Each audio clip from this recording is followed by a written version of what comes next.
davlatni ishidan boshqa stabil sizga uyingizni, ovqatingizni, oyligingizni, bola chaqangizni, mana shu sizni kelajagingizni sal bo'lsa ham tumanini yo'qotadigan boshqa variant bo'lmagan. Ish beruvchidan qarasak, yaxshi kadr o'zi qanaqa bo'lish kerak ish beruvchiga? Qaysidir holatda qamoqdagi insonlar qaysidir ish uchun qaysidir ish beruvchiga ideal nomzodlar. Xotiningiz bilan ko'ra ishxonada ko'proq bo'lasiz. Bolangizdan ko'ra ishxonadagi odamlarni ko'proq ko'rasiz. To'g'ri. Uyqudan ko'ra ishxonangizda ko'proq vaqt o'tkazasiz. Любой narsaga solishtiring, ishxona birinchi o'rinda bo'lib chiqadi vaqtingizni yeydigan narsalarning ichida. Bir oy ichida siz menga to'g'ri kelmaysan deb chiqarib yuborsangiz, bir sim plyus kerak emas. Rozi bo'lib chiqib ketaman. Lekin bir oy ichida men sen bilan kelajakni ko'ryapman, natijalaring yo'qotdi. Keyin yana ishlaylik desa, men yozgan summani Shu yerda bitta yana savol tug'ilyapti-da. Qaysi sohada pul bor o'zi?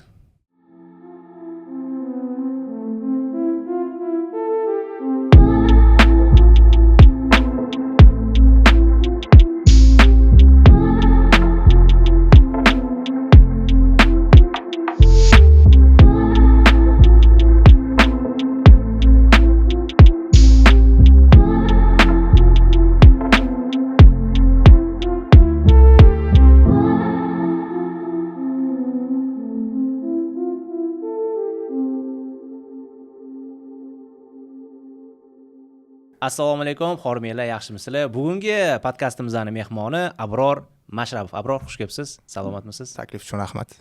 O'zi menga doim qiziq tuyuladi-da, ayniqsa shu 2003-2004-yildan teppa odamlarda. Bizning sohamizda ham bu narsalar ko'p uchrab turadi. Podkastda oldingilarida ko'p aytganman bu narsani. O'zi qimmat xodim, qimmat kadr qanaqa bo'lish kerak o'zi? Funksional jihatdan qimmat kategoriyaga kirish uchun men aytayotgan 3 ta ishdan birini bajarish kerak yoki kombinatsiyada yoki hammasini bajarish kerak. Endi hammasini bajaradiganlar u eng qimmatli, unaqa odamlar juda ham redki. Birinchisi bu pul olib kelish bilan shug'ullanadi. Bu tilla tuxum qo'yadigan tovuqlar. Kommersiya direktorlar, sotuvchilar, marketologlar va hokazo va hokazo. Ikkinchi kategoriya bu xarajatni kamaytiradigan xodimlar. Ya'ni bu moliyachilar, ishlab chiqarish direktorlari, optimizatsiya bo'yicha mutaxassislar va hokazo. Ularning ishi tannarx kamaytirish, oyliklarni optimizatsiya qilish va hokazo ishlar bilan shug'ullanadi. Bunaqasiga ham biznes moliyaviy jihatdan yaxshiroq nima qiladi. Uchinchisi bu riskni kamaytiradiganlar. Odatda bunga yuristlar kiradi, risk menejerlar kiradi va hokazo. Bu nima bo'lsa kompaniya enasiga kirishi mumkin.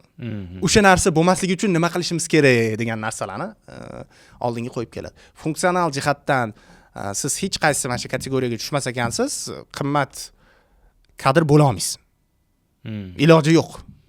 Siz na pul olib kelyapsiz, na pul tejayapsiz, na risk kamaytiryapsiz.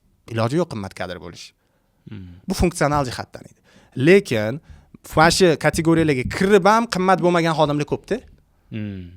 Misol uchun sotuvchilik bilan shug'ullanadi, arzon. Yoki yurist 5 million oyligiga ishlab yuribdi. 6 yillik tajribasi bilan. Yoki ishlab chiqarish direktori, oilaga anchadan beri oshmayapti. Nima xalaqit beryapti unga?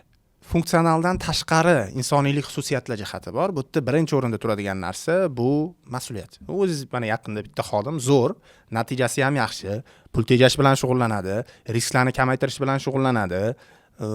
Lekin siz telefoningizga javob bermay yuribdi 2-3 kundan beri. Vaholanki oyog'i sinmagan ekan, balisiga tushmagan ekan, hech kim o'tib qolmagan ekan, hech qanaqa force major bo'lmagan ekan, ko'rib qoldik. Bo'ldi, siz unga uje yana ishonasizmi? Yo'q. Siz uni mas'uliyat zonasini yana kengaytirasizmi? Nima qilaman deysiz o'zingizga risk olib. Yani birinchi o'rinda mana shu mas'uliyat turadi. Mas'uliyat o'zi nima deganda, inson biron narsaga o'zinikiga qaragandek qarash. Bunaqa odamlar juda kam. O'zinikiga kerak bo'lsa urushish. Misol uchun siz menga telefoningizni beryapsiz, Abror sizda turib tursin, men bitta joyga o'tib kelay, bir haftadan keyin qaytib kelaman yoki mashinangizni tashlab ketyapsiz. Bo'ldi, men uni telefoningizni yerga qo'yib qo'yishim mumkin, mashinangizni ana stroykani oldiga borib qo'yib qo'yishim mumkin. Bo'ldi, men o'zimga qaraganda qaramayapman-da. Keyingi safar menga unaqa narsalarga ishonmaysiz. Agar misol uchun pulingizni, boshqa narsangizni ishonsangiz, salafanlarga o'rab qo'yib, uyda kim kelsa ana urushga tayyor bo'lib himoya qilganimda keyingi safar bilman uyingizni tashlab ketardirsiz-da balki. Omonatdorlik. Omonat, ha.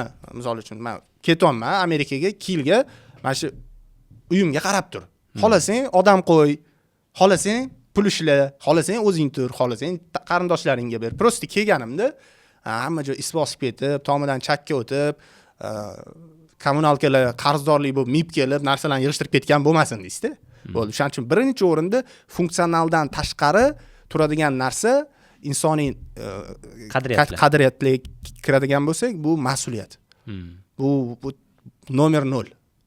Ya'ni birdan oldin ham turadi. Undan keyin uje pozitsiyadan kelib chiqib ketdi mas'uliyatdan keyin. Mehnatsevarlik, o'rganuvchanlik, moslashuvchanlik, noaniqlikda ishlash qobiliyati, jamoa bilan ishlash qobiliyati va hokazo hammasi muhim, lekin mas'uliyatdan keyin turadi ular. Bo'ldi, mas'uliyat bo'lmasin ular. Shunga qimmat kadr qanaqa desa shu pul olib keladigan, pul tejaydigan yoki risk kamaytiradigan plus asosiy mas'uliyat kachestasi bo'lganlar. Ish beruvchidan qarasa, yaxshi kadr o'zi qanaqa bo'lish kerak ish beruvchiga? Bir narsani kelisha olaylik. Yaxshi kadr degan absolut degan narsa yo'q. Nisbiy. Вообще nisbiy narsa bu. Bundan nisbiy narsa yo'q-da dunyoda. Misol uchun qaysidir holatda qamoqdagi insonlar qaysidir ish uchun qaysidir ish beruvchiga ideal nomzodlar. O'zini pravasini kachat qilmaydi. Masalan, nimadir-da. Qaysidir holatda, misol uchun siz o'sha ish beruvchiga borsiz, siz unga yaxshi xodim emassiz. O'zingizning мнениеңiz bor. O'zingizning qanaqadir yaiz bor ichida, masalan, yoki siz boshqa qanaqadir xususiyatlaringiz bilan unga tushmasligingiz mumkin. Ya'ni men juda krayniy misol keltirdim, lekin gapni umumiylashtiradigan bo'lsak, yaxshi yomon degan narsa kontekstga bog'liq. Masalan, startap qilayotgan bo'lsangiz, siz uchun kim yaxshi kadr? Siz uchun tunni kun demaydigan, birga ishlaydigan, kerak bo'lsa oilasini unutib qo'yadigan, kerak bo'lsa shonada yotib qoladigan, kerak bo'lsa dam olishga bormaydigan, bitta ish emas 10 ta ish qiladigan, chuq ketmaydigan, qo'shimcha pul so'ramaydigan. Startapda zo'rda bu, tushunasizmi? Startapda unaqa xodimingiz bo'lmasa, 6 bo'lishi bilan sursa, siz uchun yaxshi emas. Shunaqa. U kontekstga bog'liq. Korporatsiyada nima? Tizimli, qoidalarga rioya qil, mayli 6 da ket. Lekin mana shu o'zingni kichkina mas'uliyat doirangni bajarib qo'y. Zo'r bajaradimi, zo'r bajarmaydimi, u nima? Ya'ni yomon bajarish qiyin o'tdi. Chunki mexanizmlar shunaqa qurilgan, katta korporatsiyada xato qilishingiz imkoniyatlari juda kam. Tizim bor. Qaysidir joyda sirali chiqib keladi, signal tit bo'ladi, bo'lmaydi, odam xato qilyapti. Ya'ni yaxshi xodim, yomon xodim degan absolut degan narsa yo'q men uchun. Hamma narsa kontekstga bog'liq. Kompaniyaga to'g'ri keladigan xodim bor, kompaniyaga to'g'ri kelmaydigan xodim bor. Men aytgandek, misol uchun o'ta ketgani bezbetlar bo'ladi, bilasizmi? Bezbet, qadriyati yo'q, betga chopar, nagli va hokazo. Qaysidir sektorlar uchun ular zo'r kadr. Masalan, kollektor, qarz undirish. Men bittasini ko'rib qoldim, yozgan ekan, LinkedInda tarqab ketib qoldi. Voy, shunaqa yozyapti, ana o'tda na imloviy jihatdan, na insoniylik jihatdan, na har tomonlama qarasangiz sog'lom odam tirish deydi. Lekin shu darajada ana tipa davleniya qildi, boshqa qildi. Ana odam bosim ostida unga kerakli harakatni qilyapti-da. Aslida ba'zidir holatlarda shunaqa odamlar ham, o'zi dunyo shunaqa yaralganki, u каждого урода будет пара degan anaqalar bor. Qonunlar bor, bu qonunlar men uchun fundamental. Shuning uchun men uchun unaqa yaxshi yomon emas. O'zini ko'rish kerak, kompaniyaga hozirgi holatda nima kerak? U borayotgan kompaniyaga nima kerak? U borayotgan kompaniya startapmi, korporatsiyami? Qaysi darajada? U borayotgan kompaniya qaysi darajada? O'sish darajasidami yoki plato darajasidami? Обязательно bu umumiy fundamentalni ko'rdik. Endi qadriyat jihatdan kelamiz. Bu yerda ham o'sha narsalar ishlaydi. Mas'uliyat. Haqgo'ylik, mas'uliyat. Bo'ldi. O'zi mas'uliyatli odamlar ko'p holatda chestni bo'ladi. Misol uchun, bo'ldi, yoki 12 da kelaman deb 12 da keldimi? Shu vaqtga sizni aldamadimi yoki vaqtda mas'uliyatini ko'rsatdimi? Katta ehtimol bilan. Boshqa joylarda ham mas'uliyatini, ana chestnisini ko'rsatadi. Bir-biri bilan korrelyatsiya qiladigan omillar bular. Shuning uchun yaxshi yomon degan narsada absolut yo'q.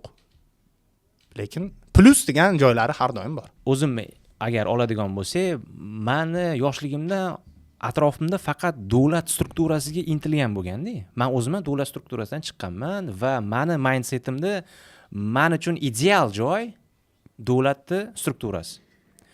Va hozirgi kunda bu teskariga aylangan. O'zi bu yerda o'lchovlar o'zgargandanmi yoki umuman zamon o'zgargandanmi? Nimadan bo'lishi mumkin bu? Hozirgi yoshlar ko'proq davlatning sistemasiga emas, ko'proq boshqa jarayonga qarab yurgisi keladi. Amerikada bilasiz, amerikanskaya mechta degan narsa bor. American Dream degan narsa bor. American Dream ichiga juda ko'p narsa kiradi. Suv bo'yidagi uy, qanaqadir yaxshi mashina, yaxshi o'zingizni biznesingiz yoki yaxshi korxonaga kirib ishlashingiz, qanaqadir katta-katta banklarga va hokazo. Juda kam eshitasiz. Qaniydi davlatda ishga kirib olsam ekan, qaniydi CRUda ishlasam ekan, qaniydi FBRda ishlasam ekan degan narsa juda kam eshitasiz. Amerikanskiy mechtaga kirmaydi u narsa. Amerikanskiy mechta shu, ya'ni shu nimadir bo'lsa-da, o'zimniki bo'lsa-da degan narsani ustiga qurilgan. Biznes bo'lsa o'zimniki bo'lsa, uy bo'lsa o'zimniki bo'lsa, pulim bo'lsa o'zimniki bo'lsa degan narsani ustiga qurilgan. Endi yaxshi hayotni ustiga qurilgan. Nimaga? Chunki ularda azaldan kapitalizm ustiga qurilgan u narsa, azaldan. Biz 70 yil tariximiz qizil. Ya'ni tadbirkorlikka otgan. Sotsialism. Bu прямой, bukvalniy otgan. U qanaqadir qog'ozga o'rab aytmayman, ya'ni valyuta, все, преступник, 20 yil. Sibir. Nima?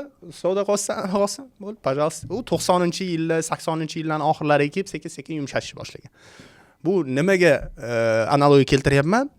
Davlatning ishidan boshqa stabil sizga uyingizni, ovqatingizni, oyligingizni, bola chaqangizni, mana shu sizni kelajagingizni sal bo'lsa ham tumanini yo'qotadigan boshqa variant bo'lmagan. Lokatsiya bo'lmagan. Bo'ldi, bitta, tanlov bitta, vыбор без выбора bo'lgan. Shuning uchun bu pokoleniyadan pokoleniyaga stereotip bo'lib ham o'tgan. Davlat ishiga kir. Davlat ishiga ishla. Stabilniy bo'ladi, pensiyang bo'ladi. Uning bo'ladi, buning bo'ladi. Vaholanki pensiya o'sha chasni ishlayotganda ham bo'ladi. Ko'pchilik shuni ham nima qiladi? Shu darajada stereotip bo'lib ketgan, shu pensiya davlat ishida ishlasang faqat bo'ladi. Va hokazo. Bu shu tariximiz shunaqa bo'lgan. Bu normal qarash kerak bu narsaga. Chunki sotsializm, kommunizm bizda tizim shunaqa bo'lgan. Kapitalizmga endi kirib keldi. Amerika 300-400 yildan beri kirayotgan bo'lsa, bizda hali 50 yil bo'lmadi kapitalizmda yashayotganimizga. Shunga normal.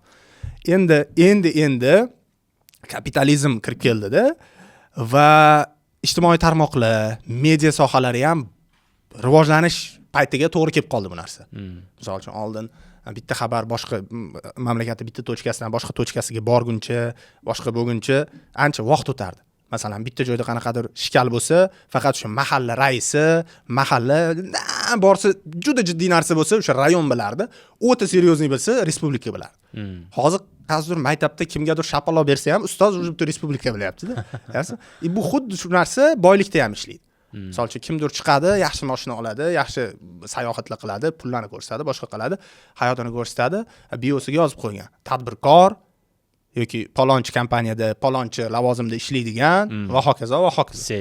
CEO bo'lib ketgan. LinkedInga ham kirsangiz, ko'pchilik o'sha yaxshi hayotni ko'rsatayotganlarni, kompaniyalarni qarasangiz, hammasi xususiy o'tdi.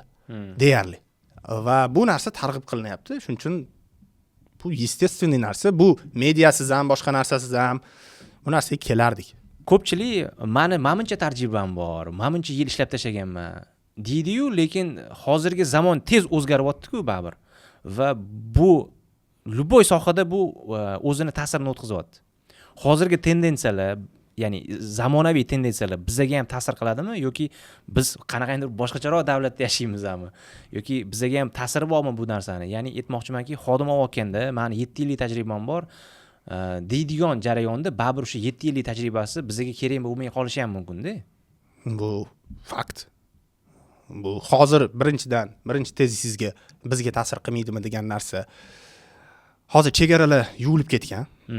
Misol uchun Amerikada hozir bitta yangi qanaqadir sun'iy intellektga oidmi, любой biotexnologiyaga oidmi qanaqadir startap chiqsa bo'ldi, u ertangi kuni o'sha O'zbekistonda ham bo'ladi. Ertangi kuni Rossiyada ham, Qozog'istonda ham bo'ladi. Ya'ni unaqa texnologiyalar hozir juda tez kirib kelyapti. OpenAI chiqqaniga qancha bo'ldi? O'zbekistonda adashmasam yaqinda yangiliklarda ko'rdim, soliq to'lovchilar qatoriga qo'shilib o'tdimi, qo'shib bo'lishdimi bilmayman. Shu asmi o'sha nimaga demak pulli obunachilar ko'payib ketdi. Obunachilar bazasi ko'payib ketdi. Vaholanki u Amerikada kecha chiqqan o'zi. Bizga ham kirib kelishi. Shuning uchun hech qaysi o'zgarishdan hozir bizni oldin Sovet ittifoqida железный занавес derdi, temir parda derdi, temir parda himoya qilardi-da. Sovet ittifoqida hali ayollarning endi gigiyenasiga tegishli narsalar bo'lmagan paytida Amerikada pitsa dastavkalari bor edi. Har xil mana narsalardan железный занавес to'sib turardi. Hozir u zanavес yo'qda, texnologiyada ham, qanaqadir kulturada ham, hozir qayerdadir kvadroberlar chiqyapti, ertaga O'zbekistonda ham kvadroberlar paydo bo'lyapti-da, qayerdadir anime populyarniy bo'lib ketyapti, O'zbekistonda ham o'sha anime populyarniy bo'lib ketyapti. Turk seriallarini gapirmasa ham bo'ladi, boshqasini gapirmasa ham.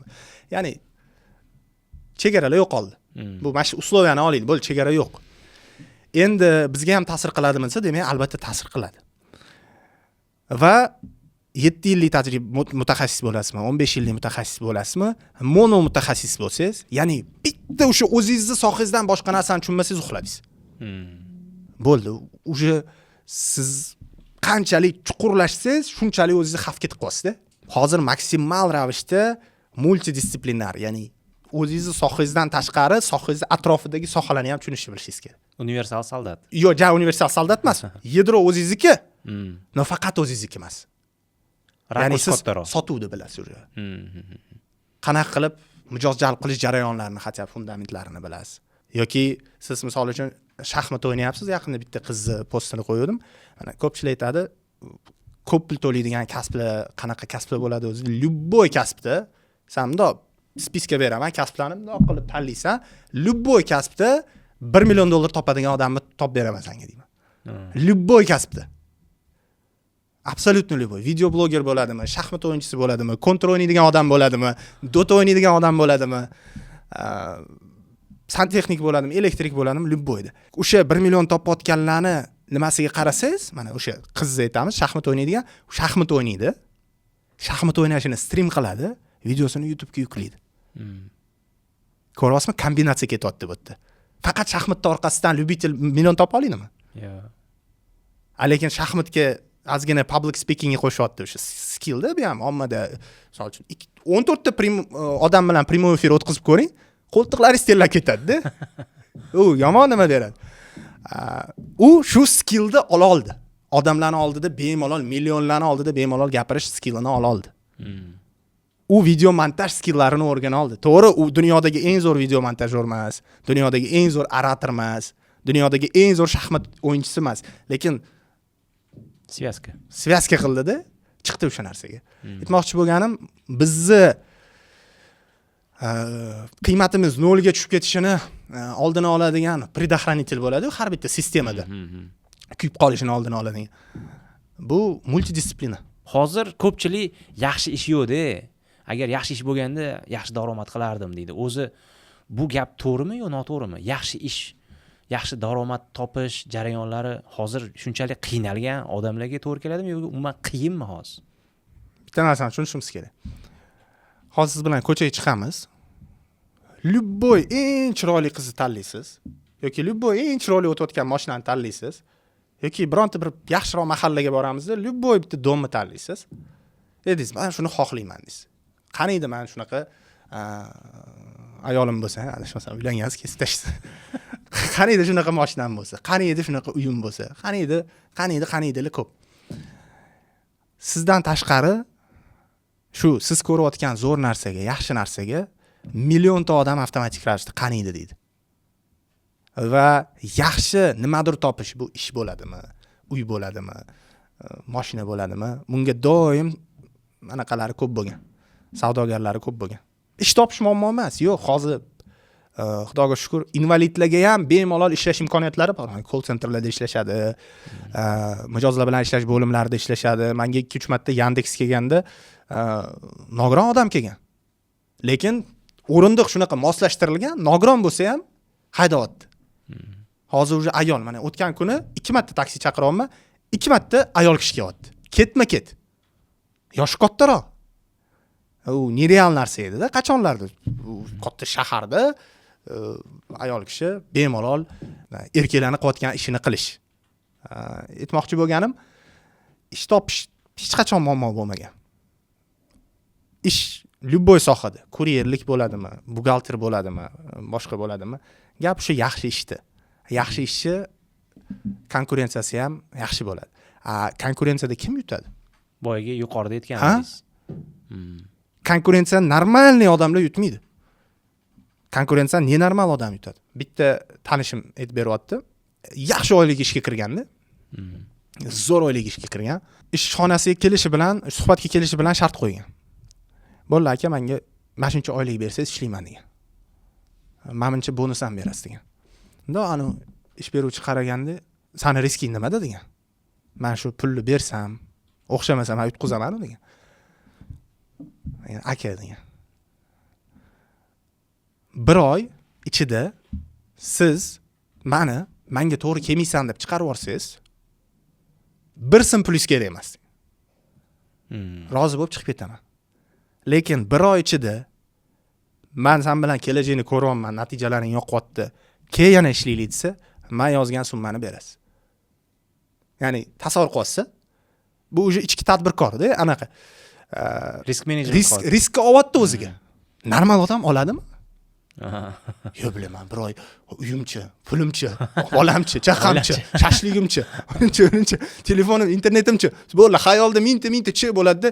Yo, aka, shu aka bersangiz, shu kuyasda aka endi deydi. Normal odam olmaydi bu narsani. Faqat nenormal, ya'ni nenormal deganda psixlarni aytmayapman. Noodatiy fikr. Noodatiy. Ya'ni risk oladi, mas'uliyat oladi, boshqa qiladi. Endi tasavvur qiling, ana odam o'zini tanasini o'yinga qo'yapti-da. Ya'ni tadbirkor yutqizsa, men ham yutqizaman degan mindset bilan o'ylayapti. Qanaqa mas'uliyat bilan ishlaydi endi u? O'zi qo'l tashab qo'ydi, lafz berib qo'ydi. Bo'ldi, ana Yuli Sezarmi kim? Bironta qirg'oqqa kelsa, kemalarni yoqib yuboradi, bo'ldi, orqaga yo'li yo'q dedi. Orqada Rim. O'lsa shu yerda o'lib ketamiz, yutsa orqaga qaytamiz. Mana tarixda ham oladigan bo'lsak, o'sha aytganingizdek, nenormal, noodatiy fikrlovchilar doim kashfiyot qiladi. Oddiy fikrlovchi insonlar, ya'ni tabiiy fikrlovchi insonlar ko'pi unaqa tarixda iz qoldirmagan deb o'ylasak ham bo'ladi. Va bu normal. Bu normal holat. Ha? Biz ham siz bilan iz qoldirmasligimiz mumkin, hech qanaqa. Biz hozir dunyoni og'dan to'ntar qo'rgan odamlar haqida gapiryapmiz-da. Hamma qala chiqsa 10 mingta, 15 mingta chiqadi. Butun dunyoda hamma eng zo'r kashfiyotlarni qilgan odamlarni, dunyoni ostin-ustin qo'rgan odamlarga 10 mingta, 15 mingta chiqadi. Bo'ldi, boshqa yo'q unaqalar. Bu uju psixlar. Bukvalni psixlar. Mana misol uchun Elon Musk har doim bankrotствоni chetida yurgan, bilasiz? Tesla bo'ladimi, SpaceX bo'ladi, oxirgi pul all in anu pan yoki propaganda qo'yurganda, normal odam qo'yadimi? Siz 60 million dollar pulingiz bor. Nima qilasiz? Va bankka yurgan ekanda. 30 millioniga uyab qo'yaman. 10 millionini imanga solib qo'yaman. 20 millionini u yoqqa qo'yib qo'yaman, bu yoqqa qo'yib qo'yaman. Aynaman 2 millioniga risk qilaman deysiz. Tasavvur qilasiz.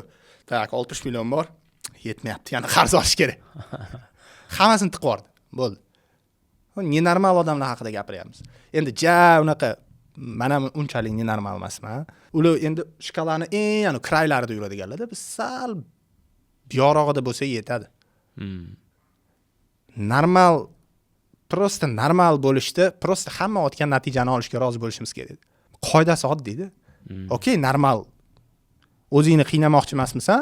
Ortiqcha mas'uliyat olmoqchi emasmisan? Ortiqcha risk olmoqchi emasmisan? Natijasiga rozi bo'l. Atrofda qara, hamma shunaqa. Antga turib olsan ham. Oldiga. Umumiy olganda men buni tushundim. Endi keling, baribir ko'rayotgan odamlarda aniq fakt qani bu yerda? Men rezyume qilishim kerak yoki suhbat jarayonida nimalarni aytishim kerak degan baribir savol tug'iladi. Rezyume o'zi qanaqa ko'rinishda bo'lishi kerak va u o'sha rezyume HR tomonidan qabul qilinish uchun qanaqa shakllantirilishi kerak? Rezyume bu sizni qilgan natijalaringiz, erishgan yutuqlaringiz ro'yxati. Bo'ldi. Bu dokument.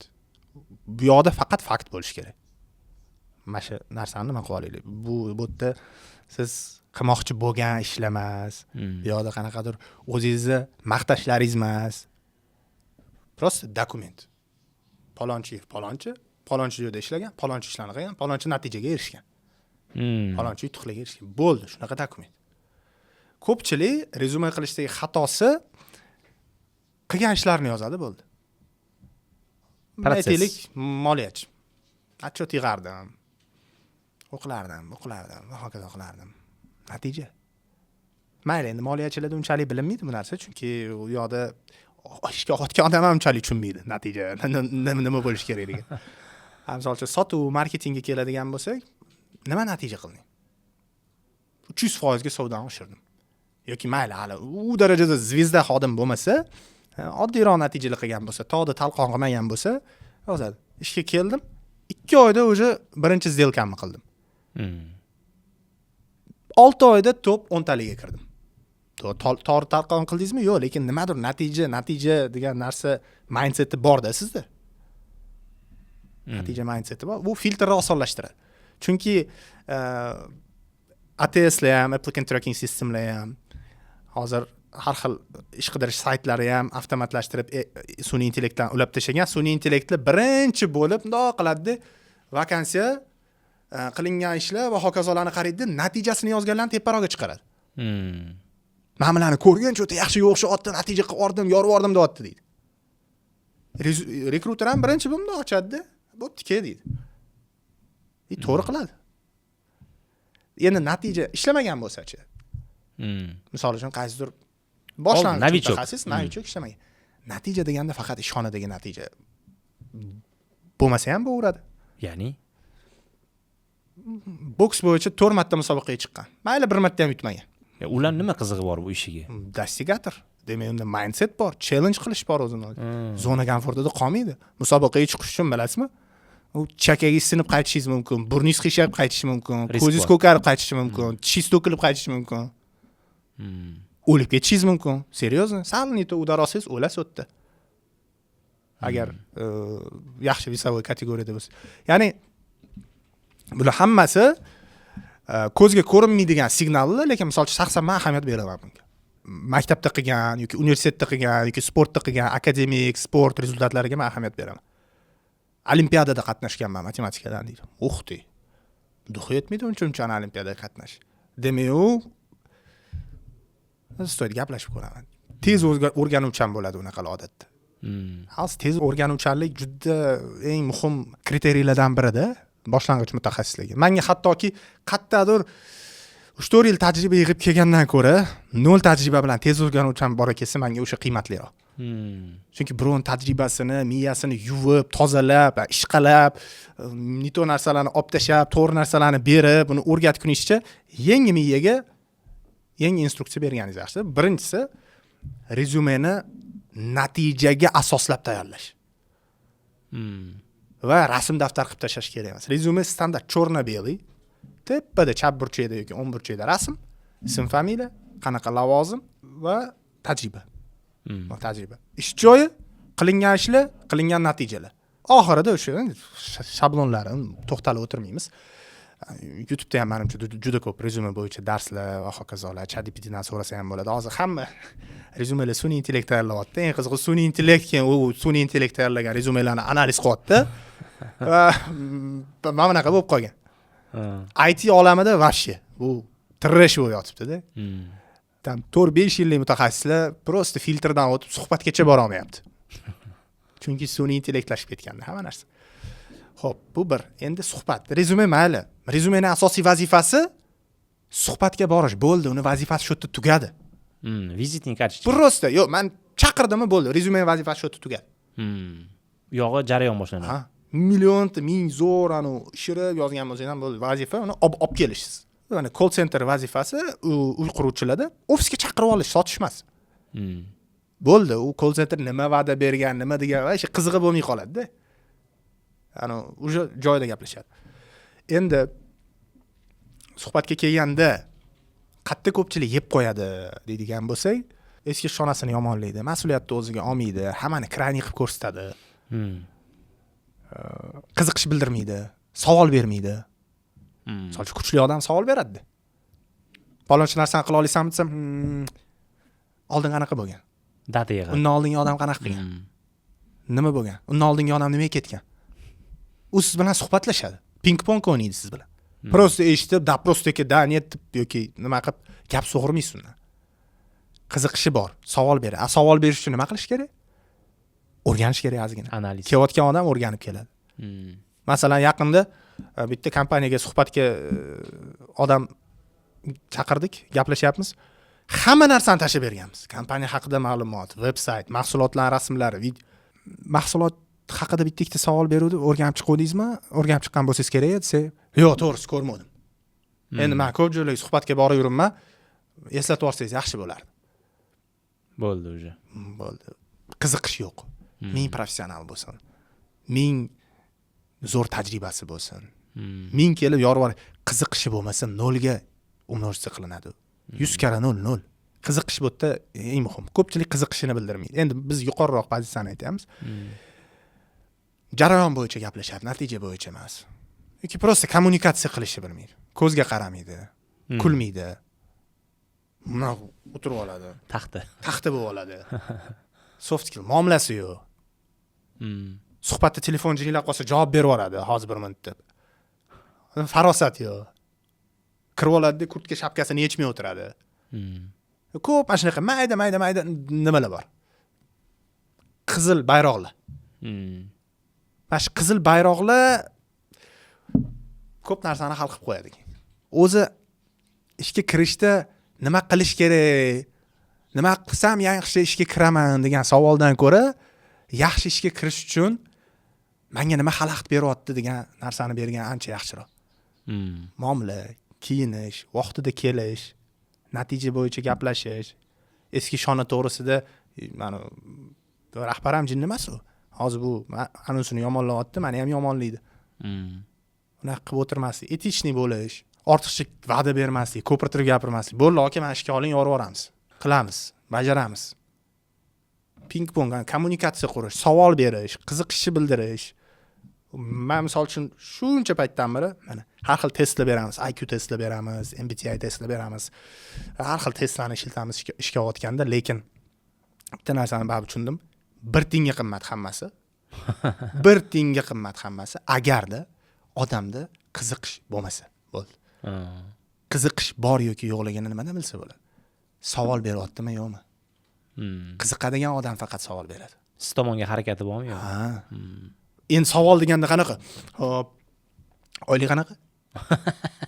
Tomdan tushganda yo'qlar. 5 ga 2 mi? Выходной qanaqa? Hansosa bo'ladimi? Bo'ldi. Ishga aloqador bo'lmagan, sochpaketga aloqador bo'lgan savolni berib o'tiradi. Balnishni to'lanadimi? Yaxshi, buni ham berish kerak. Berish kerak emas demayapman. No, o'rni bor. Ha, o'rni borda u savollar. Qiziqishni ko'rsatib bera olish muhim. Men ko'p HRlar bilan gaplashganman. Qara. Nimaga ahamiyat beradigan bo'ldi oxir oqibatda? Birinchi o'ringa ko'pchilik qo'yapti. Vовлечённость deydi. Engagement, qiziqish. Avtomat chiqyapti ulardan bu narsa. Ko'raman, odam qiziqyaptimi o'zi yo'qmi? Qiziqayotgan odamni suhbatdan bilsangiz bo'ladi. Ochiq bo'ladi, savol beradi u. Men novichok bo'ladim, professional bo'ladimi, u ochiladi. O'tirib olmaydi prosta. Platility deb. Qiymat berishga harakat qiladi. O'rta biznes va o'rtadan pastroq bizneslarda HR yo'q va HR lavozimini o'zini rahbarning o'zi vaqtinchalik katta bo'lguncha amalga oshiradi. Shu jarayonda agar HR bilan emas, o'sha biznes egasi bo'ladimi yoki CEOsi, direktori bo'ladimi, o'sha suhbat jarayonida o'zi nimalarga e'tibor berib turib gaplashishim kerak. Endi har xil odam bor-da, Eshmat, Toshmat bor, Amazon bor, keyin Google bor-da. Hammani ishga olayotganda o'ziga yarasha siyosati bo'ladi. O'ziga yarasha siyosat qiladi ular, o'ziga yarasha red flaglar. Men aytganimdek, yaxshi yomon xodim yo'q. Kontekstga tushadigan, kontekstga tushmaydigan xodim bor. Nimalarga ahamiyat berish kerak? Birinchi o'rinda borishdan oldin ozgina o'rganish kerak. O'zi bu borayotgan joyim nimaga boryapman? Menga to'g'ri keladimi? Yo'q, prosta nimaga boryapman? Xo'p, ish kerak. Nimaga shu ish kerak? Ko'pchilik ish qidirayotganda headhunterga kiradi, avto-o'tlikka yoqadi, OLX-ga boradi, hamma joyga o'tlik o'qib o'tirmaydi. Pulemyot oladi-da, kaptarlarni otadi. Tegib qolsa-da deb. Ko'pchilik shunaqa qidiradi. O'shanga yuradi keyin sarson bo'lib, bitta suhbatdan, ikkinchi suhbatdan, uchinchi suhbatga hammani sarson qiladi, o'zini ham, boshqasini ham. Avtomatik ravishda shansingiz oshadi. Agar sal o'rganib, mohiyatini tushunib, ertaga borayotgan aka, to'xtang. Men o'zi sizga kelishimdan bunga maqsad mana bunaqa. Men bitta istoriya aytaman. 2020 nechinchidir yil. 5 yil bo'ldi menimcha. 21-mi, 20-yil. Bitta bola kelyapti. Logistika sohasida. Aka to'g'risini aytaman deydi. Men bu sohani umuman tushunmayman. Meni soham vashi boshqa soha bo'lgan. Hozir yosh bir joyga keldi. O'rtoqlarimni ko'ryapman. Logistikada zo'r bo'lib ketyapti. Uyli bo'ldi, mashinali bo'ldi, boshqa bo'ldi. Menga hozir oyligi ham qiziq emas buni. Men prosta sohaga qiziqyapman. O'zgarish qilib ko'rmoqchiman, sohamni o'zgartirib ko'rmoqchiman. O'rganib chiqdim, vakansiyangizni yaxshilab o'qidim aka. Ko'p joylar to'g'ri kelmaydi, mana joylar to'g'ri keladi. Agar shans bersangiz, men o'zimni ko'rsatsam. Bo'lmasa, normalniy kompaniyadan kelyapti. O'shunga o'xshagan kompaniyaga borsa normalniy olaydi, ishlaydi. Lekin kelishdan nima, u долгосрочный o'ylayapti-da. Mana shunaqa qilib vовлечённость ko'rsatdi главный. To'g'ri, soft skill ham yaxshi edi, boshqasi ham yaxshi edi. Ishga olindi. 5 yil bo'ldi, uyli, joyli, mashinali. Nimani hisobiga? Ishani vertolyot qilib tashamadi-da. Ko'rdi, meni shansim bu dedi. Kirmasam bo'lmaydi shu, meni ishlab olsam bo'ldi shu shansda dedi. Ana yaqinda Snapchatda gen direktori ga 16 yoshli maktab o'quvchisi email yozgan. Assalomu alaykum, palonchi, bilaman, sizni vaqtingiz juda qadrli, shuning uchun qisqa bo'laman. 9-sinfdan beri kod yozaman va Snapchatda ishlamoqchiman. Internship qilmoqchiman. Stajirovka o'tmoqchiman.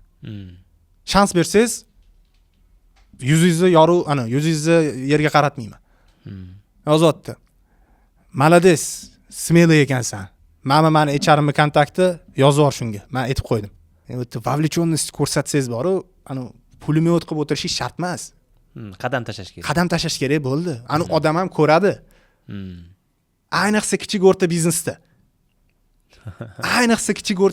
Ko'radi, qaniydi deb o'tiradi, qanaqadir toshmat kelsa-da. Men qiziqyapman aka, yorib yuboraman, iltimos shans bering deb. Bir bizga xodimlarni yo'naltirib berish bo'yicha yozadigan anaqamiz bor-da, akkauntimiz bor, Telegram. U men akkauntga menda ham do'stlik bor-da, ko'raman-da nomzodlarni yozishini. Assalomu alaykum, ishbon.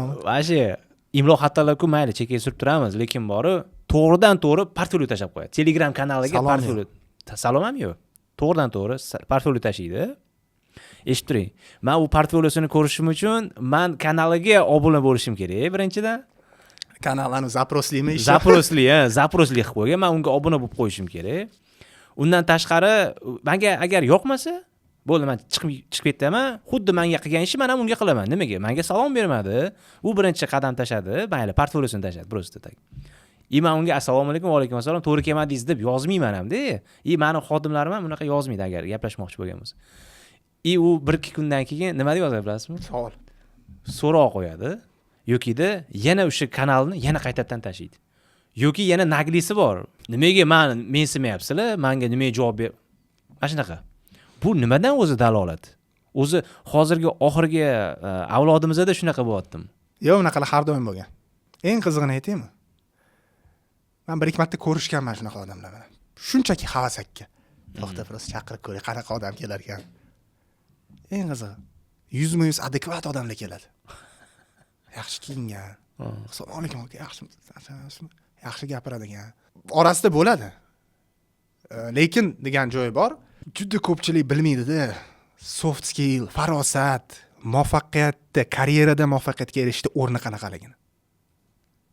Agar borib meni imkoniyatim bo'lsa-da, shu hammaga butun dunyoni endi karyerasini boshlayotgan yoshlarga chiqib, bitta dona gap gapirishga imkoning bor, shundan keyin bo'ldi, o'lasan, ketyapsan, oxirgi so'zingni gapirib ket desa, soft skill deb baqirib ketardim-da. Farosat, soft skill bo'ldi.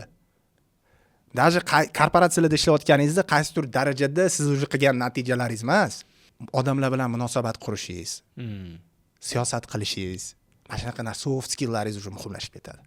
O'sha qilayotgan natijalar, chunki qo'lingiz bilan o'zi ishlamay qo'yasiz. Muomala qilishingiz, podxod topishingiz, xafa qilib qo'ymasdan nimadir qilishingiz. ya'ni qaniydi shu odamlar bilsa deyman. Shuni tasavvur qil, bitta dona gaping bor, soft skill, farosat bo'ldi. Iltimos. Umumiy qilib aytganda odamiylik darajasi qimmatlashadi, juda bebaho bo'ladi. Doim bebaho bo'lgan.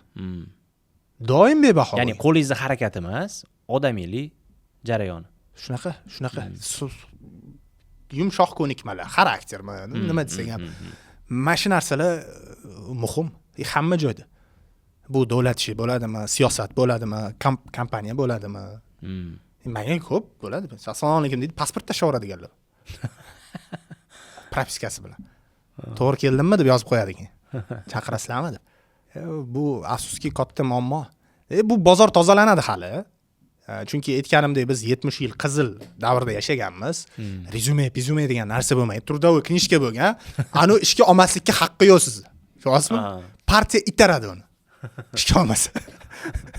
Hozir anuni ishlamaslikka haqqi yo'q. Ishlamasa tuniyadis bo'ladi. Ketadi Sibirga. Bo'ldi. Yopiq zanjir. O'shanga bu bozor tozalanadi hali chiqadi kompaniyalar, bunaqa tizimli kompaniyalar ko'payadi, odamlarga nima qiladi, standartlashib qoladi. Masalan, Amerikada o'sha o'ta standartlashgan, misol uchun ishga kirish. Ya'ni faqat rezyume emas, u yo'q, misol uchun rezyume, cover letter, motivational letter, qanaqadir video nimalar, u o'sha masxif bo'lib qolgan, tushunasizmi? Essaylar. Shunchaki misol uchun hozir qaysidir kompaniyaga kira olmaysiz. Mana ham 2019-yil boshida, 2018 oxirida ekan. Amerikaga o'zim rezyumemni topshirish jarayonimda 10 tadan oshiq harakatlarni qilganman-da, ya'ni qadamlarni. Bu yana tanishlar aytishganki, 10 ta ekan-u, juda kam qilibsan. Deyishganda, u yerda bitta faqat rezyumeni o'zi emas edi-da. Men hatto o'zim haqimda raspakovka videolar ham tayyorlaganman-da. Bizga ham masxif bo'lib kirib keladi. Hozircha bizni dala masxif faqat rezyume. Suhbatda tupoylik qilmasligingiz. Hozircha kechiryapti. Hozircha bozor kechiradi, chunki bozor juda tez o'syapti. Ertadan keyin ana AI уже hammani yopishtirishni boshladi. 100 ming talab odamlarni kesib tashlayapti. Hozir AI bahona qilib katta kompaniyalar zo'r sakrashenilar qilib oladi. Bahona qiladi, optimizatsiya deydi investorlarga, aksionerlarga shiq kesadi. Tegida optimizatsiya bo'lmasligi ham mumkin aslida. Endi bozor qizillashadi. Bozorga ko'p o'yinchilar chiqadi уже. Qo'li bo'shab va уже karyerniy konsultant, karyerniy coach degan odamlarga sпрос paydo bo'ladi. Amerikada qarang, necha mingta karyerniy konsultantlar bor. Nimaga? Chunki qachondir ishga oddiy ishlarga kira olmagan. Mana biz eshitamiz-ku, Jack Ma KFC ga kira olmaganmi? Bo'lmasa KFC. Hozir siz misol uchun любой fast foodga boring, bularga mijoz kerakmi, xodim kerakmi ko'proq deysiz. Kirsiz bannerlariga, jamoamizga qo'shiling. Flyerlar, joyda anketa to'ldiring, boshqa qiling, boshqa joylarga kirsangiz, hech narsani bilmasang ham mayli, nafas olsang boyli, deb yotibdi-da. Bozor ozgina vaqtdan keyin kechirmaydi o'sha bu narsani. Amerikada nima bo'lgan bo'lsa, bizda ham xuddi shunaqa bo'ladi. Mana hozir gapiryapsiz, esimda bor. Mana xuddi shunaqa konsultantni pulini to'lab turib, imенно o'sha kompaniyaga qanaqa rezyume to'ldirish kerakligi haqida men konsultatsiya emas, prosta qo'llanma bergan. Qo'llanmasini men pulga sotib olganman-da. Normal holat. Kurslar bor. $500, $1000 kurslar bor. $10,000 karyerniy konsultantlar bor. Biz hozir juda yumshoq yoshlar to'g'risida gaplashyapmiz. 50 yoshda, 55 yoshda ish qidirish vaqti azob. Juda qiyin. Ko'p kompaniyalar olmayapti. Ko'p kompaniyani biroz suhbatgacha bormaydi ular. Ularga achinaman ko'proq. Mayli, sen yoshsan, ana hali bor senga. Yosh bo'lsang, puling bo'lmasa, bunchalik strashniy emas. Katta bo'lsang, puling bo'lmasa, qari bo'lsang, anaqa ishing bo'lmasa, bunisi strashniy. Hali bu bozor bor. Yaxshigina siltanadi. Shuning uchun bizning bozor hali ko'p narsani kechiradi. Rezyumega o'rniga pasportman mayli kechiradi. Senga ham ish topamiz, deydi. Men uni to'ldirib berishchi bo'lmasa ruchnoy deydi. Sekin 5-10 ujanu. Mana qilib yumaloq videolar olib berishingiz kerak bo'ladi. Shunaqa. Men kompaniyani qilib javob berishingiz kerak bo'ladi. Kostyumlarni kiyib. Suhbatlarga borsangiz, Amerikan kinolaridan kostyum shimlarda eshikda o'tiradi.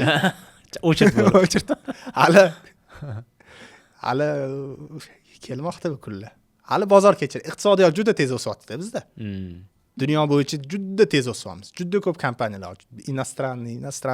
Chunki endi hali kapitalizmda 50 yil ham yashamadik. Endi shakllanyapti. Hali haqiqiy konkurensiya nimaligini bilmaymiz, ishoning.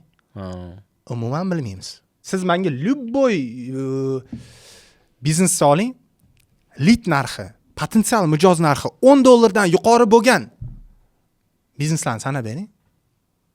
Potensial mijozmi? Yo'q. Potensial mijoz, lead narxi. Lead narxi $10 ga yetadigani bilmayman. Yo'q hali. Men ko'rmaganman. Lekin mijozi narxi undan qimmat bo'lishi mumkin. Mijoz narxi понятно, lead narxi.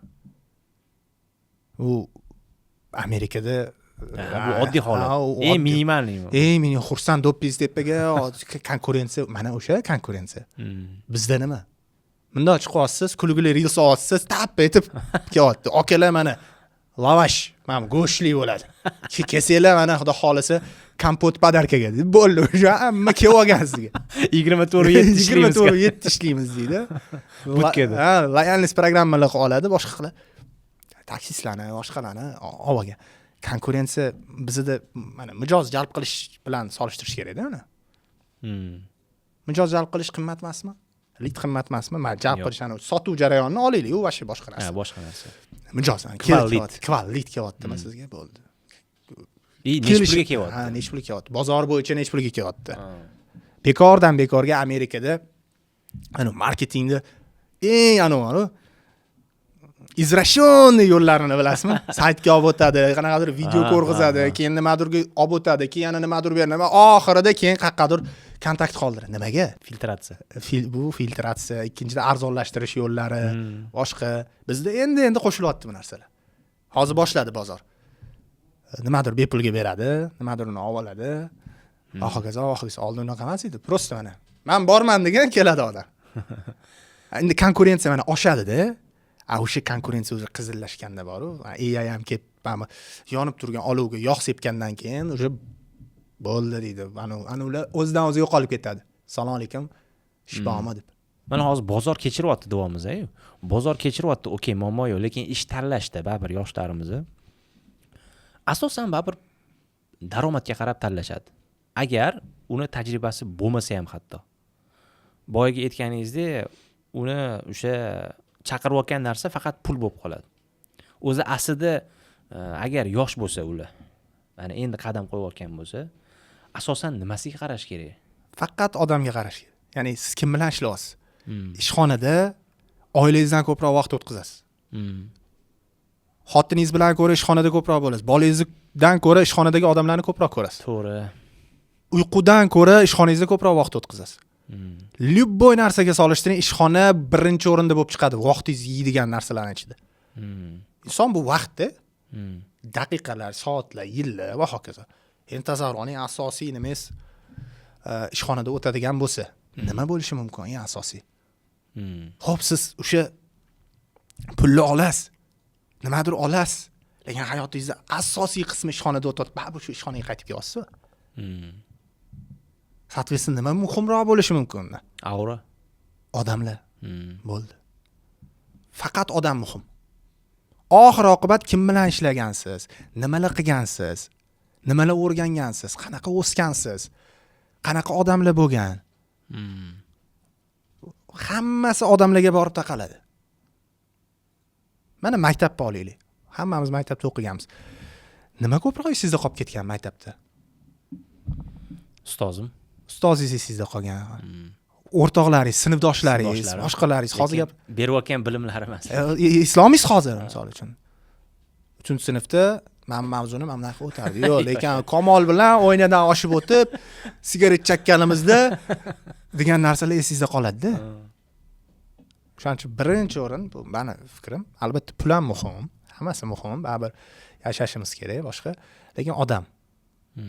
O'zi odamning motivatsiyasi mana ko'pchilik pul, status, ishxonadagi ichki komfort, atrof muhit, nomoddiy motivatsiya beradigan narsalar ham ko'p-da.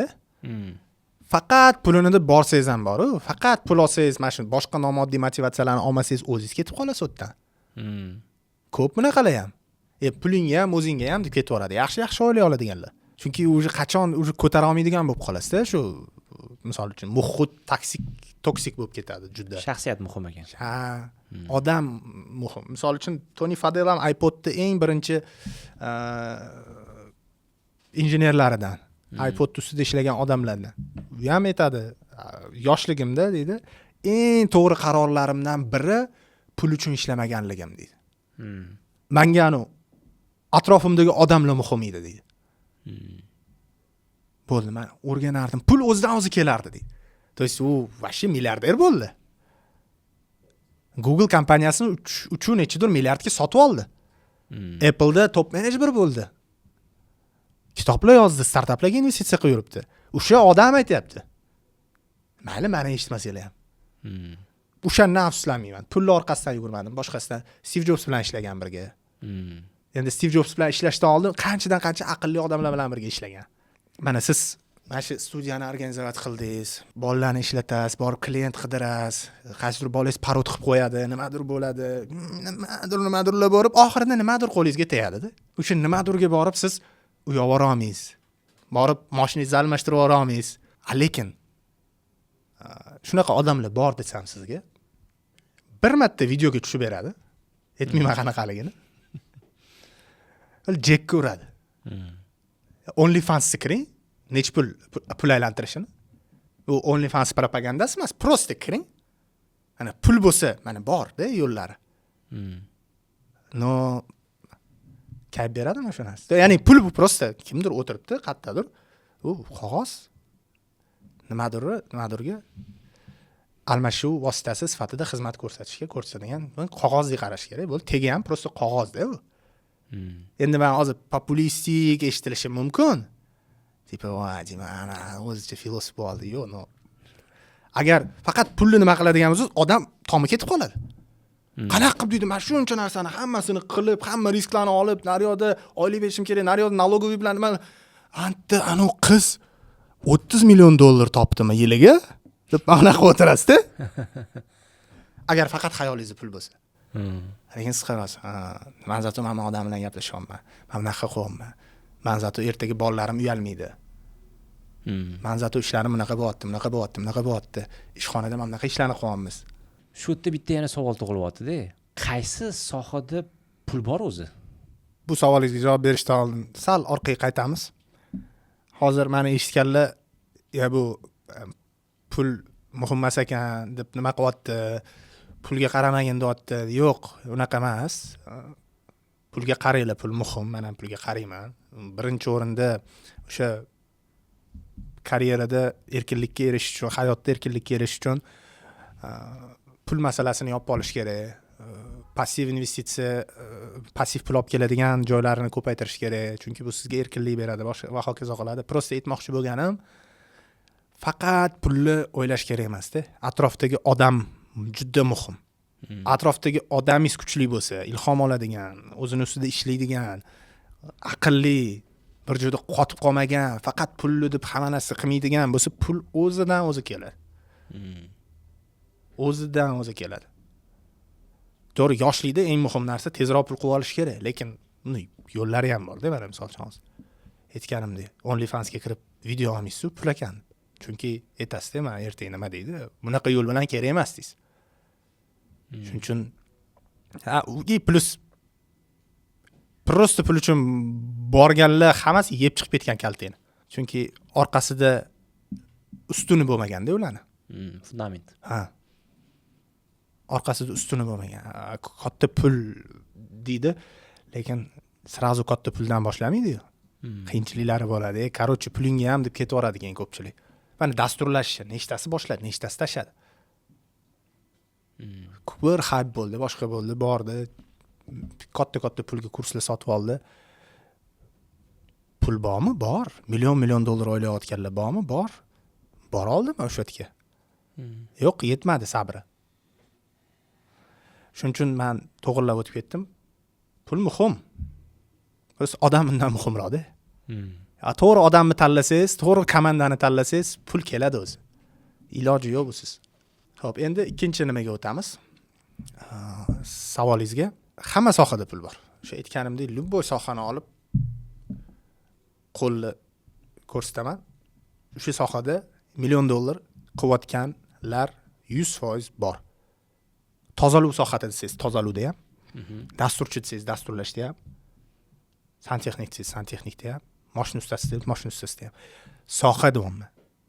Kasb demayapman. Shunisiga to'xtalib olaylik. Nega? Mana, aytaylik, tozaluv sohasi. Tozaluv sohasida siz tozaluvchi bo'lib ishlayapsiz. $1 million topish imkoningiz yo'q. Deyarli.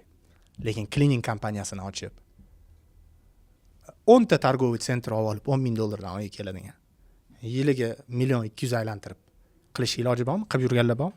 Bor. Soha bitta. Rol har xil, mas'uliyat doirasi har xil, imkoni bor. Shaxmat o'ynab million topayotganlar bormi? Bor. Yaxshi shaxmat o'ynab, takoy video olib YouTube'ga qo'yib million topayotganlar bormi? Bor. Dota o'ynab, Minecraft o'ynab million topayotganlar bor. Любой sohada. Absolutno любой sohada topsa bo'ladi. Prosta kombinatsiyani to'g'ri qilish kerak. Rol plus sohani. Ko'pchilik o'ylaydi, mana sohaga kirdi, bo'ldi, men o'sha kasbdan topaman deydi. Yo'q. Kasbdan juda kam kasblar sizga million topish imkoniyatini beradi. Juda kuchli qanaqadir mutaxassislar bo'ladi-yu. Misol uchun juda kuchli dasturchi. Juda kuchli sun'iy intellekt muhandisi. Nimadir juda kuchli. Bitta dona kasbda. Biz hozir anu kasb deganda boshqaruv kasblarini aytmaymiz. Boshqaruvda 100% bor bu narsa. Endi boshqaruvchi Paumalchani milliondan yuqori 100 million topayotganlar. Biz hozir oddiy lineyni kasb haqida gapiramiz. Prosta kasbdan million topish qiyin. Lekin kasbga nimadir kombinatsiya bog'lasangiz bo'ladi. Kasbingiz ichida boshqaruvchi bo'lishingiz mumkin. Kasbingiz ichida mentor bo'lishingiz mumkin. Atrofingizga auditoriya yig'ib, shu kasb bilan shug'ullanmoqchi bo'lgan, shu kasb ustasi bo'lmoqchi bo'lganlarga bilim ulashib, o'zingizni masshtablashtirishingiz mumkin. Aytaylik, O'zbekistonda o'rtacha trenerlar olana topsa kerak. Oddiy trenerlarni aytaman. Oddiy qaysidir zallarindiga oladi, atrofdagi maktablar bilan gaplashib, nima qiladi? 1000-2000 topsa kerak. Ahad Xudoyorov olaylik, Ahad akani. Xuddi o'sha ish qotdi ham. Borasiz, pul berasiz, trenerlik qilishim, lekin u o'sha o'rgatib, ancha katta massa olib, onlayn, offlayn yo'g'i anulardan 100 barobar ko'proq pul topish mumkin. Kombinatsiyani to'g'ri qilish kerak edi, menejment orqali, o'rgatish orqali, konsalting qilish orqali va hokazo kombinatsiyalari bor. Shuning uchun qaysi sohada ko'p pul bor, любой sohada ko'p pul bor. Va hozir IT bo'lmagan sohalarda ham ko'p pul bor. Va bu yog'i uje ancha ko'payadi. Chunki qo'l bilan ishlaydiganlar kamayadi. Shunaqa. Nvidia'ni direktori ham aytayapti-yu. Kelajak 20 yillik kasb bu santexnik elektriklar deydi. Nvidia'ning direktori aytayapti. Nimaga? Ularni uje anaqa qila olmaysizda, avtomatlashtira olmaysizda. Rol da muhim. Svязка muhim, kombinatsiya muhim. Kasbdan katta pul yo'q. Qiyin juda. Vashi qiyin katta pul topish bitta kasbdan. Uning uchun bilmadim, zvezda bo'lishingiz kerak. 1%, misol uchun James Cameronning montajyorlari topishi mumkindir $1 million yiliga. No, James Cameron-da-yu. Yo'q, u boshqa montajyor kasb fashistan 1% ham emas-da. 1% ham emas-da ular. Lekin James Cameron nimasi bolalaridan ko'proq topayotganlar bor. Montaj emas-da, boshqa montajchilarni ishlattirib, montajni o'rgatib va hokazo. Shu meni videniam shunaqa. Hozir gaplashdik-ku, imенно kasb masalasi bo'yicha. Yaqinda podkastda bir mehmonimiz Abdulhamid, mana bitta kursinglar bo'ladi. O'shalar bilan как раз shuni gaplashuvdik. Non scalable и scalable model bor kasb masalasi bo'yicha. Agar siz mutaxassis bo'lsangiz, bu non scalable, ya'ni uni boyaga aytganingizdek masshtab qilish boshqacharoq yo'nalishda bo'lishi mumkin, lekin bitta spetsifik emas. Lekin mayli, shu agar bo'lsa ham, ularning baribir maqsadi bor-ku. Ularning jarayoni qanaqa bo'ladi? Ular ham qanaqangidir yo'l bilan yuriladi-ku. Patologiya qayerda demoqchimisiz? Patologiya qayerda ularni? Masshtablashib bo'lmaydigan yo'nalishlarda ham katta pul topsa bo'ladi. Qanaqa qilib? Hamma yo'nalishlarda ham emas-da. Kasb agar masshtablashmaydigan bo'lsa va u kasbda siz katta pul topmoqchi bo'lsangiz, u kasbga kirish narxi baland bo'lishi kerak. Misol uchun, Novoy kasbmi? Kasb. Millionlar topsa bo'ladimi faqat shu kasbda? Yo'q. Biznes qilmasdan, boshqarmasdan, boshqa modelga o'tmasdan. Yo'q. Nimaga? Novoychilikka kirish narxi arzon. 4 kunda non pishirishni o'rganasiz. Balki 1 kundir. xamir olasan, aralashtirasan, ko'pirtirasan, nimadir qilasan, yopasan, to'g'ri boshida qing'irqi shu nonli chiqadi, kuydirib qo'yasan, 4-5 martada o'rganib olasan. Bo'ldi. Kirish narxi nisbatan pastroq. Kirish narxi o'rtacha yo'nalishlar bor. Masalan, buxgalter, hisobchi. Ozgina o'tda qiynalib 1 yilda o'rganib olasiz-da. Kirish narxi o'ta qimmat yo'nalishlar bor. Misol kardioxirurg, plastik xirurg, 10 yil sarflaysiz. tish doktor, ko'z doktor, onkolog, gastroenterolog, urolog. Iltimos qilib mana yoziladi sizga. Qabul qilgan. U darajada ko'proq konsultatsiya berib o'tiradi. Seminarlarga boradi, vыступление qiladi, pul oladi, boshqa hech qanaqa sohasida qolib ketdi, kasbida qolib ketdi. Lekin ba'zi bir odamlar masshtablashtirgan yo'nalishdan ko'ra ko'proq pul topadi. Shuning uchun Amerikada nimaga hamma davay vrach bu deydi. Nimaga bizda ham vrach bu. O'ta stabilda. Odam doim kasal bo'ladi. Odam doim qaysidir besparvoz. Doimiy lit bor. Doimiy lit bor, to'xtamaydi. Dard doim bor-da. Mana sizda ham hozir bitta обследование qilsang millionta dard chiqadi. Shunaqa. Sog'lom odamda ham bo'lishi mumkin qanaqadir harbiy yo'nalishlarda. Harbiy zavodlarda, qaysidir tam оружейный konstruktorlar bo'lishi mumkin, katta pul topadigan.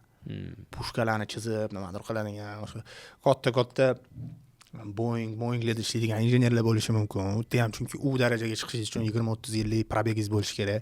Undan tashqari ancha-muncha o'qishingiz kerak. Arxitektorlar mana kasb qilib, mana Dubayda normalniy chek oladigan arxitektorlar bor-da, o'zi kasb. Kirish qiyin lekin. Prosta tap etib 1 yilda arxitektor bo'lib qola olmaysiz. Ilmi chuqur narsalarda kasbda ko'p pul qilsa bo'ladi. Endi bu tabiat qonuni aytdik. Kirish narxi qanchalik baland bo'lsa, shunchalik ko'proq Shunaqa. nima? Pul olasiz. Kirish narxi qanchalik arzon bo'lsa, shunchalik patologingiz pastroq bo'ladi. Patologni kengaytirish uchun o'sha sohada kombinatsiyalarni o'zgartirishingiz kerak bo'ladi. Shu qo'shilaman fikriga, lekin shunaqa sohalar ham bor, katta. O'sha insonlarni, mutaxassis insonlarni karyerasi qatida to'xtash kerak. Boya aytdingizki, 50-55 yoshdagi odamlar ish qilib yurgan bor. U bozor vashi boshqacha, u og'riq juda katta dedingiz. O'zi u shunaqa og'riqqa kelmasdan oldin yoshlik paytida, imkoniyat bor paytida o'sha karyerani yakunini qanaqa shakllantirishimiz kerak? Har qanaqa karyera passiv daromad bilan tugashi kerak. O'shanda o'xshadi hisob. Men oldin tasavvur qilardim. Kichik mutaxassis, o'rta mutaxassis, katta mutaxassis, direktor bo'ldi, karyera zo'r. Lekin keyin ko'rishni boshladim. Yandex chaqirasiz. Men o'zi oldin biznesmen bo'lganman yoki oldin katta joyda ishlaganman yoki rahbar bo'lganman. Bo'ldi. Men o'ylayman, xo'p, shunaqa. Demak, karyera zo'r bo'ldi degani keyin hayot zo'r bo'ladi degani emas ekanda. Karyera o'xshadi deyish uchun buni o'zi yetarli emas ekanda. Karyerada qaysidir cho'qqiga chiqib bo'lib bayroq o'rnatib ketish. Keyin tushundim. Kasbiy karyera tugashi mumkin. Обязательно kasbiy karyera bilan parallel ravishda yoki kasbiy karyeradan keyin odamda investor karyerasi boshlanadi.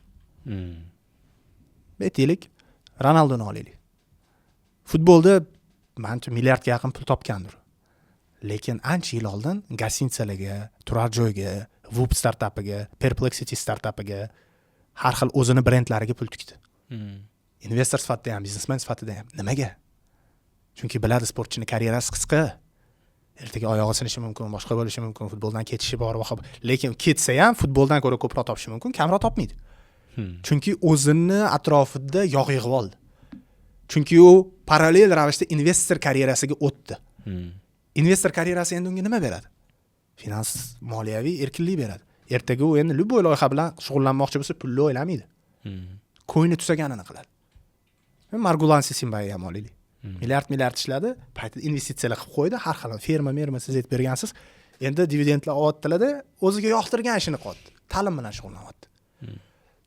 Boya aytib o'tgan Tony Fadell iPodni ixtirochilaridan biri Apple'da ishga kirdi, zo'r top management lavozimiga chiqdi, o'zining kompaniyasini qildi, chiqib ketdi, investor bo'ldi. Nima maqsadda hammasi investor bo'ldi?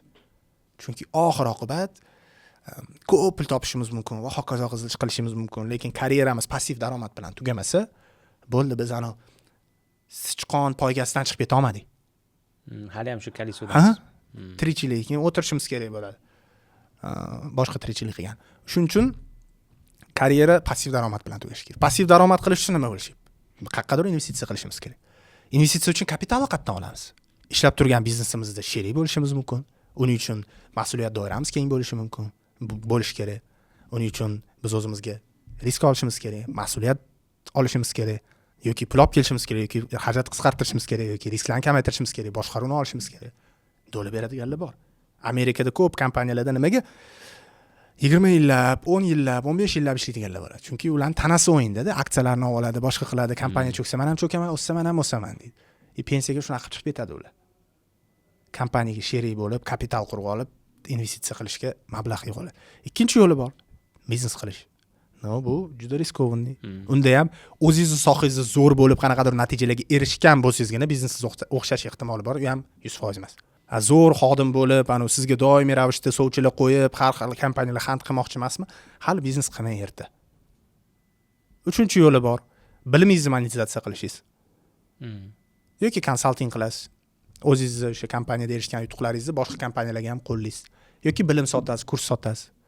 O'zingiz yig'gan tajribangizni upakovka qilib, shu sohaga kirib kelayotganlarga ulashasiz. Yoki to'rtinchisi, prosta oyligingizdan orttirib nimadir olib qo'yasiz.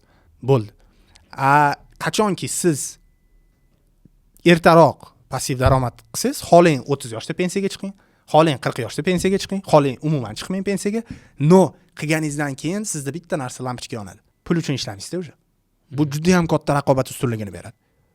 Y Combinator qilgan Paul Graham ham, Tesla'ni qilgan Elon Musk ham, ularning hammasi oldin pulni bosib qo'ygan bo'lganda. Ular o'sha pul uchun ishlamagan. Lekin bu xavfli joyi ham bor.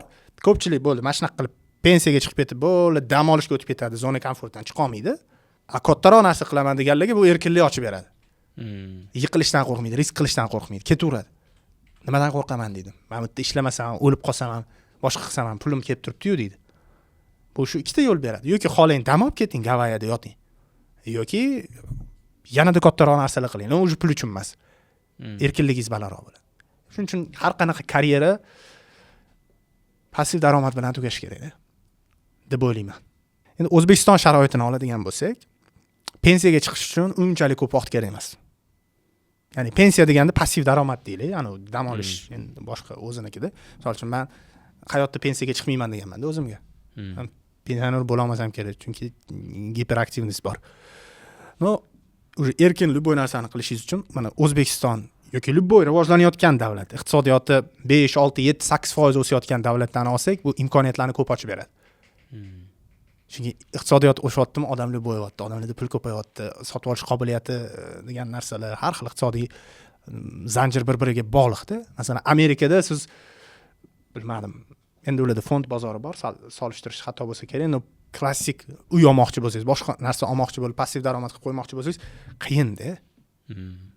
Anchadan 10, 15, 20 yil balki ishlarsiz-da uy uchun. O'zbekistonda mana bor.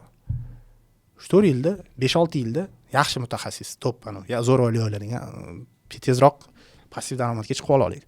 Oxirgi savolimni beraman, biror. Menga shaxsan o'zimga ham qiziq, kelajakdagi 5 yilda mehnat bozorida qaysi sohalar qoladi, qaysi sohalar o'sha yo'qib ketadi?